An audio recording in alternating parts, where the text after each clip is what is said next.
वह सब कुछ करो जो तुम्हें करना है, लेकिन लालच से नहीं, अहंकार से नहीं, वासना से नहीं, ईर्ष्या से नहीं, बल्कि प्रेम, करुणा, नम्रता और भक्ति के साथ। भगवान श्री कृष्ण इस अनमोल वचन के माध्यम से कार्य करने की नियत का उल्लेख करते हैं। जब किसी भी कार्य करने में अगर लालच होगा, बेईमानी होगी, जलन होगी, तो वो काम न तो सही होगा और न ही उसके परिणाम फलदायी होंगे। इसके अतिरिक्त जिस कार्य को हम पूरे मन से प्रेम पूर्वक करेंगे तो वो न सिर्फ हमारे लिए बल्कि समाज के लिए भी हितप्रद होगा।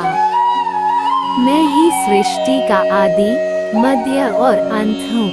भगवान श्री कृष्ण ही इस सृष्टि के पालनहार है।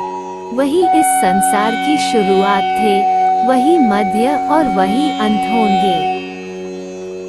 सत्य कभी नष्ट नहीं हो सकता। अच्छा करने से नहीं डरना चाहिए। लोग अक्सर सच कहने से बचते हैं या डरते हैं, पर सत्य कभी छुप नहीं सकता और न ही कभी मिट सकता है। कितना भी छुपा ले पर सच तो उजागर हो ही जाएगा। इसलिए जो बात सच पर आधारित हो उसे करने या कहने और मानने से कभी नहीं डरना चाहिए।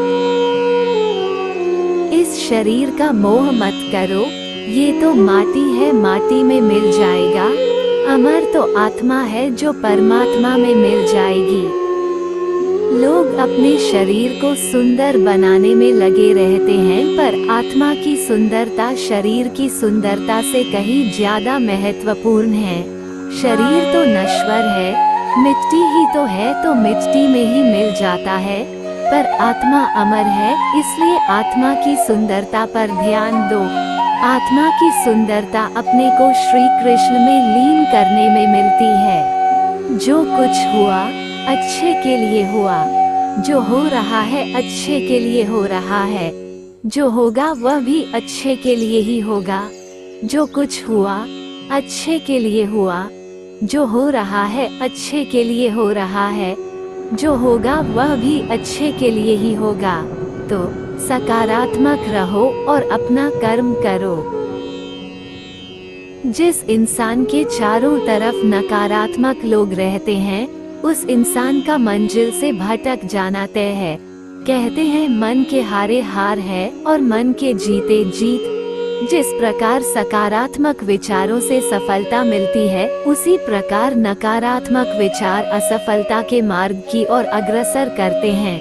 क्योंकि जैसा हम सोचते हैं वैसे ही हम बनते जाते हैं और अपने विचारों के माध्यम से ही हमें नकारात्मक और सकारात्मक परिणाम मिलते हैं। नर्क के 3 द्वार हैं, काम, क्रोध और लोभ।